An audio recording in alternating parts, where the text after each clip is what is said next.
and gentlemen, good evening. Welcome to Gashi's Comment TV, the Tourism Black Africa. Today, a man from Kiabu, at the age of 96, wanted to talk to me and share some words of wisdom about the Kikuyu community as far as politics is concerned. Indeed, he told me that he was in Manyani, detained by the colonialists. He is a true son of Mau Mau. In fact, yeye ni Mau Mau kabisa kabisa. He told me that his father-in-law was killed by the colonialists at a place in Lemuru, karibu na mahali ambapo panaitwa Deya. And he recalled vividly how his father, that is his father-in-law, was slaughtered like a chicken by the home guards, Gati, popularly known as home guards in English. And it is these words of wisdom that I would like to share with you, ladies and gentlemen. And when in Kikuyu we say, when an old man is sitting on a stool, he sees far than a lad, that is a boy, studying or climbing on the top of a tree. He can be able to see a lot. He can be able to tell the future of and actually come out very clearly. The message is about Kikuyus and Raila Amolo Odinga. And the reason why he called me, somebody gave him my number. And you know, I've been talking about Raila so much. And I think the man told me he has been listening to my videos, and he get the videos from his grandson, because the grandson knows that the man loves politics so much.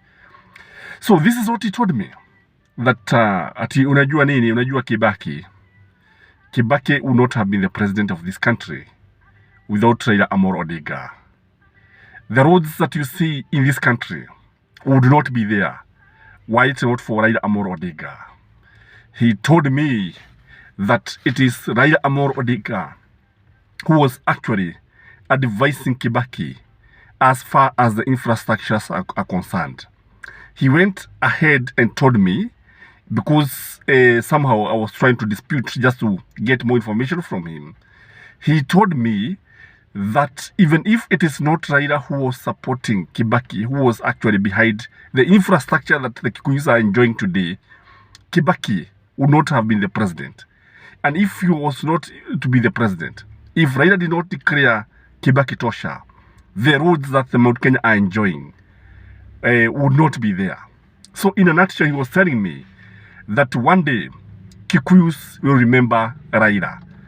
Kikuyus owes a lot to Raila, the son of Jaramogi. He was telling me that maybe Raila will be gone that time, that the Kikuyus will be needing him, that will be remembering him. He went ahead and talked about the coffee sector, that the coffee sector was dead. Moi killed the Kikuyu economy. And Raila Amolo Odinga was in the front line, together with his father, fighting for the liberation of this country, the second liberation. He was in the Young Turks. And he was telling me that were it not for Raila Amolo Odinga, I think what we are enjoying today could not be enjoyed. In fact, he told me that Raila Amolo Odinga was the most feared person in Kano. Na alikuwa anaopwa sana na Arap Moi. And that is why they came up with Jogo na NDP, National Development Party of Raila Amolo Odinga. And Raila was joining Kanu just to save the Kikuyu economy. In fact, the Kikuyu benefited most when Raila Amolo Odinga joined Moi, because he would talk and tell him not to punish the Kikuyus. He went ahead and told me that Kikuyu suffered the most during the second liberation and even in the time of colonialism. And the Luos supported the Kikuyus. Again, he told me that the current constitution, in fact, he told me, Atagashagwa, the post that is enjoying today, hagekuwa, kwa sababu William Samoei Ruto, during that time, because we could be having the old constitution, William Samoei Ruto angechagua yule mtu ambaye anataka. And by now, maybe Gachagua would have been dismissed. So the Kikuyus, even Gachagua, the position that he's enjoying, the position that he's using to abuse Raila Amolo Odinga, came courtesy of the second liberation, where Raila Amolo Odinga was himself a catalyst. He went ahead, told me about the BBI. Ati nyinyi muliletewa BBI, Murwa Gena, that means son of Gena, wanted to save the Kikuyus and wanted to use Raila Amolo Odinga to ensure the Kikuyus will never, ever find themselves where they were during Moi's time. Ati, lakini mkamtusi, mkamkataa, mkamwambia mkuli barabara. Na mpaka sasa bado mnamtusi Raila Amolo Odinga kwa sababu ya BBI. Na BBI ilikuwa ya kuwaokoa. And William Samoei Ruto knew this. Alikuwa anajua vizuri sana. Lakini kwa sababu alikuwa anajua vizuri sana, this BBI was going to benefit the Kikuyus. The Kikuyus, led by Gachagua and others, wakatumika na wakakubali kutumiwa vibaya, and they dismissed BBI kwa sababu wale watu ambao walikuwa wananufaika ni wa Kikuyu. Na Raila Amolo Odinga knew this, but he did not wish to have the Kikuyu suffer the way they suffered. He went ahead, talk about the devolution. The devolution ambayo sasa tunaipendelea sana, devolution that we are saying that is very good, the devolution that we are seeing that has brought development mashinani, also could not have been realized without the current constitution.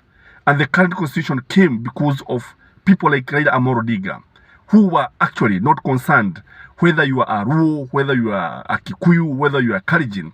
What he wanted is nothing but the current constitution. He was doing this because he loves the country. Again, what shocked me is when he predicted that Gachagua will be betrayed by William Samoei Ruto. I asked him, how do you know this? He told me that he had been looking at the body language of William Samoei Ruto. And William Samoei Ruto is not together with Rigathi Gachagua. He told me that Gachagua is just there to sing praise to William Samoei Ruto. Na ndio sababu unasikia kila wakati anasema mambo ya mitego, anaweka mitego, sijui nini kule State House. Ndio Raila asiende pale.